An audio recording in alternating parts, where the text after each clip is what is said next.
السلام علیکم ورحمۃ اللہ وبرکاتہ۔ تراویح کی دعا کون سی ہے؟ یہ سوال آتا ہے، سوال پوچھا جاتا ہے کہ بھئی دو رکعت پڑھ کے 4 رکعت پر بیٹھتے ہیں تو کون سی دعا پڑھنی چاہیے؟ تو ناظرین، سب سے پہلے تو میں آپ کو دعا پڑھ کر سناؤں گا، اس کے بعد اور مسائل ہیں کہ بھئی دعا یاد نہ ہو تو کیا پڑھیں، اور اگر خاموش بیٹھ گئے تو کیا بیٹھ سکتے ہیں یا نہیں بیٹھ سکتے ہیں، تمام مسائل جو میں آپ کو دعا کے بعد بتاؤں گا۔ سب سے پہلے دعا سن لیجئے۔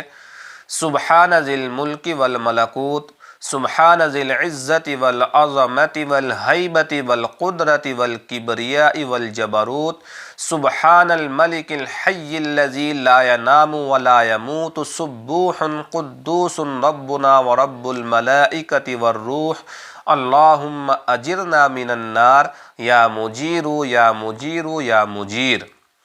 یہ تراویح کی دعا ہے جو 4 رکعت کے بعد پڑھی جاتی ہے۔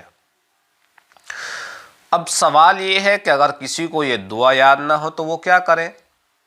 تو بھائی اور ذکر کر لیجئے، درود شریف پڑھ لیجئے، استغفار پڑھ لیجئے، قرآن کریم کی کوئی اور آیت آپ کو یاد ہے وہ پڑھ لیجئے۔ اور اگر خاموش بیٹھ گئے تو کیا خاموش بھی بیٹھ سکتے ہیں؟ جی ہاں، اگر آپ کچھ بھی نہیں پڑھ رہے، نہ آپ کو دعا یاد ہے، نہ آپ نے کوئی اور ذکر کیا، تو آپ خاموش بیٹھ جائیے، خاموش بھی بیٹھ سکتے ہیں۔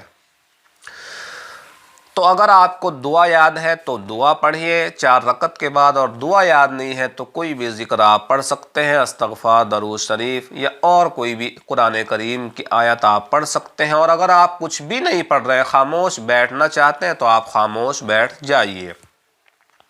پھر یہ بھی یاد رکھیں کہ یہ دعا کوئی سنت نہیں ہے، بلکہ یہ فقہاء علماء نے مختلف روایات میں جو الفاظ آئے تھے ان سب کو جمع کر دیا سہولت کے لیے، اور لوگوں کو بتا دیا کہ آپ یہ پڑھیں 4 رکعت کے بعد، تاکہ لوگوں کا مائنڈ کہیں اور نہ بھٹکے، ان کا دماغ کہیں اور نہ چلے کہ یار 4 رکعت کے بعد کیا کریں، کیا نہ کریں، کیا پڑھیں۔ تو علماء نے کہا کہ بھئی سب چیزوں کو چھوڑ کے یہ دعا آپ بیچ میں 4 رکعت کے بعد پڑھیے، اور اگر آپ کو نہیں یاد ہے تو آپ کوئی بھی ذکر کر سکتے ہیں۔